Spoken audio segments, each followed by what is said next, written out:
Hello everyone, welcome to another travel vlog. Today I'll tell you about my trip to Switzerland in late November 2024. You could say it's a winter trip. So let's get started. From Jeddah, we took a flight to Geneva. We saw the colors of autumn as we approached Geneva airport. First looks of Switzerland, amazing.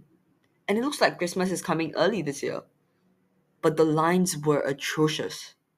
In 2 hours, we managed to catch a train to our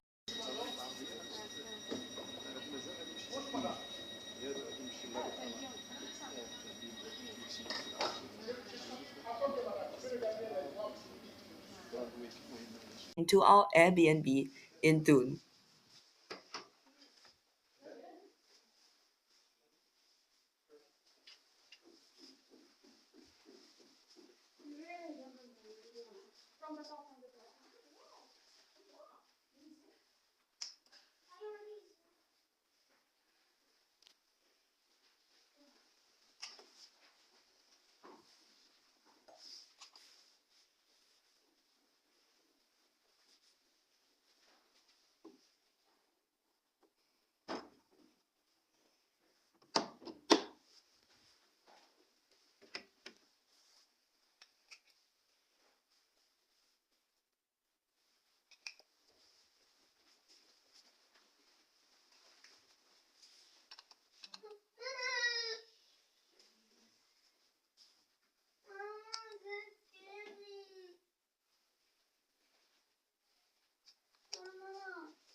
We used the Swiss Travel Pass, which gives us free rides on all buses, trains, trams, boats, and tickets to over 500 museums and half price on others.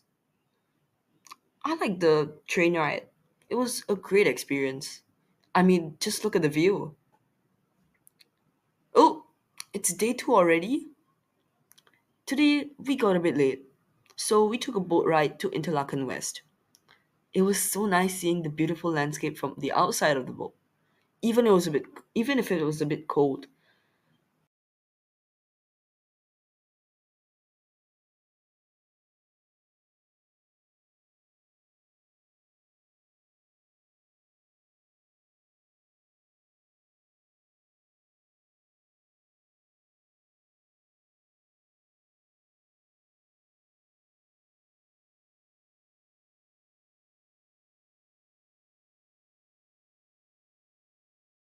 Then we took a train to Grindelwald and saw those beautiful mountains clearly.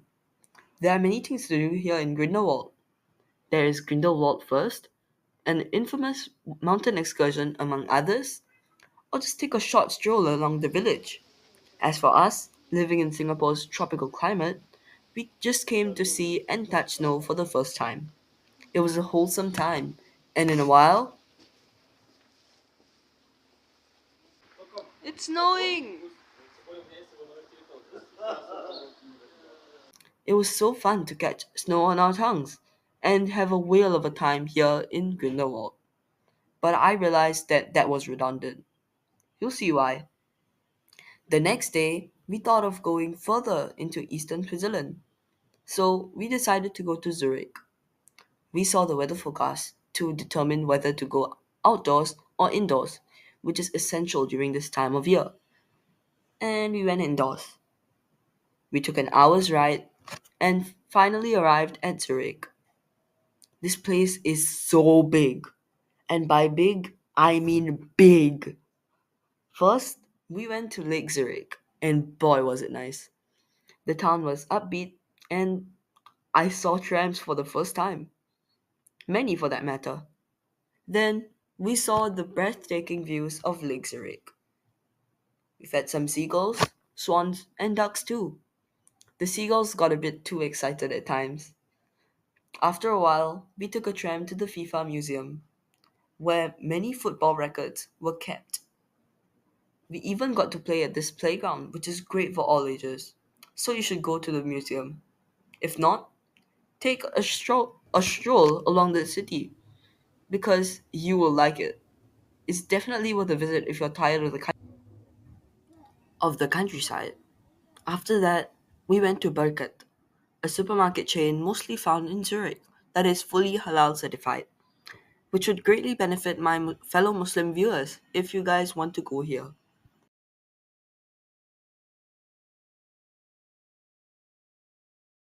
And just like yesterday, yep, it snowed.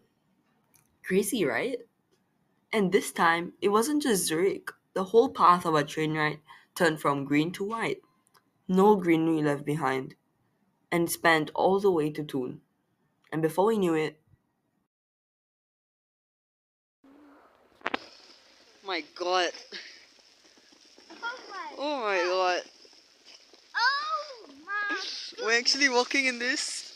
Oh my gosh, I'm a snow worker. I'm a snow cone It's worker. it's so I love it, honestly. So nice.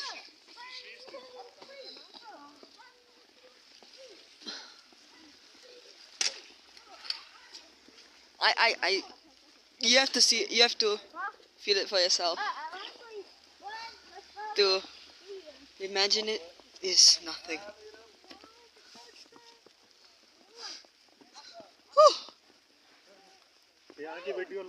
It's the next day. We went to Lausanne today because if we went anywhere else, we won't be able to see anything but snow. So we went there, and first went for Friday prayers at Lausanne Mosque. This mosque is huge, and yet it was filled up. Brought me back to my spiritual roots. After that, we decided to go to the Olympic Museum. Kind of mid, unless you really like the Olympics. Even then, I wouldn't recommend it. If anything, it has a nice view of Lake Geneva. And then we had to go back. So it's now another day. Since nearly all areas in Switzerland had snow by now, we grew tired and instead went back to the west, specifically Montreux, a town we had been recommended to go to. It has a really different vibe. Definitely pay a visit there, but ideally don't take too much of your time at these towns as they are nearby and it would be more productive to cover both on the same day. I mean, it's not like we did. We just took a longer way to Montreux, the Goldenpass Express. This is a scenic train service from Interlaken to Montreux, which takes you through a 3 hour ride as you pass by the wonders of nature here. Loved it. But you should only go if you're like very, very early, like 7 a.m. early. Anyway, we came to see the infamous Chillon Castle. It was definitely thrilling spending my time here. It gave us a picturesque landscape of Lake Geneva and even had a photo spot. Definitely worth coming to Chillon Castle or just Montreux itself. What a magical town, especially on a Saturday evening. The next day has arrived, and to spend the weekend right, we decided to go on mountain excursions. They were all located in Lucerne, so we took a train there first. I have to say, this station is nothing like the other stations. Looks like a whole train hub on its own. Then we took a regional train ride to Stans, where we would then walk to Stanserhorn Bahn, a funicular station which brings us to a cable car reg- station. We took the cable car there, the Stanserhorn Cabrio, which is the mountain excursion itself. Of course, many things were closed during winter, including the hiking paths. But rest assured, we actually played in the snow this time. Also, what a coincidence to see this at the lookout tower at Stanserhorn.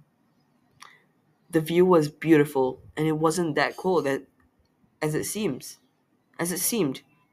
So do pay a visit.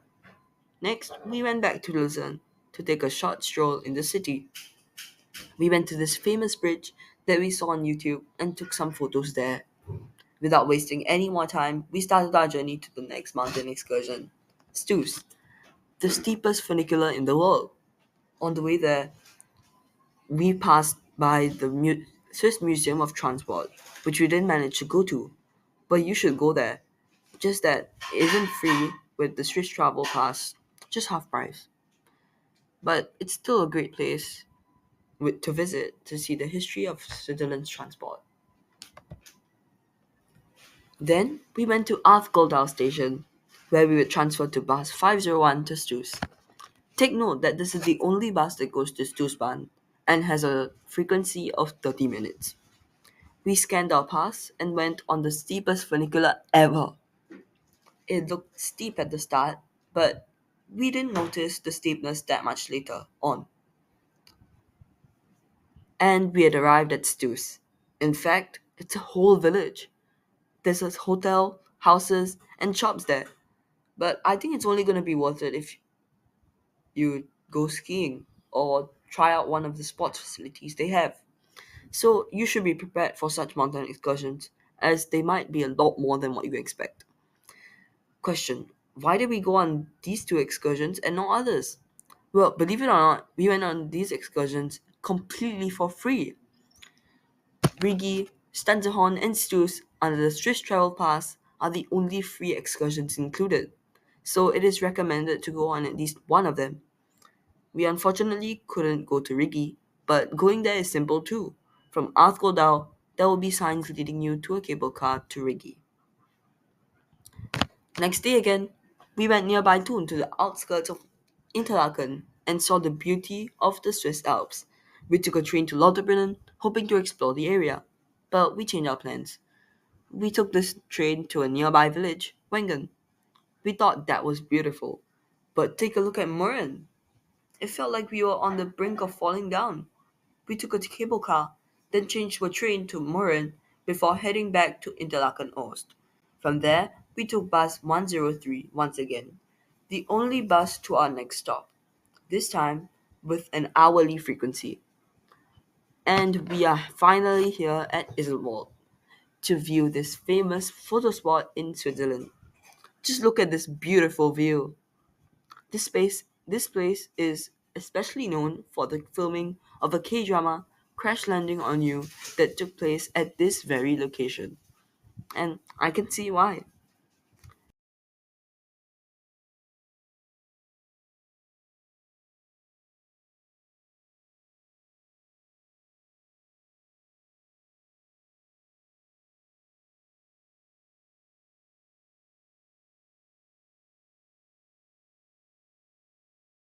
To finish our journey off, we went to Bern and bought homegrown chocolates to bring home. Last day in Switzerland, and we left for Zurich airport. By now, all of the white spots and all of the snow had already melted as a miraculous scene, which was very nice. And we had actually seen the whole cycle of greenery to snow and then back to greenery. At the station, there are trolley parking spaces throughout, and oddly enough, you don't have to pay for them as for Geneva Airport. I actually love that this airport is so big that you have to travel, yes, travel, literally at least 15 minutes to Gate E, which is where we took our next flight, and that it is still in the center of Zurich and not like on the coast. And now we are headed for our next destination. I honestly think we should have spent more time in Switzerland, but we couldn't. Oh well. See you next time to see where we will be going next. Like, comment, and subscribe. And thank you for watching.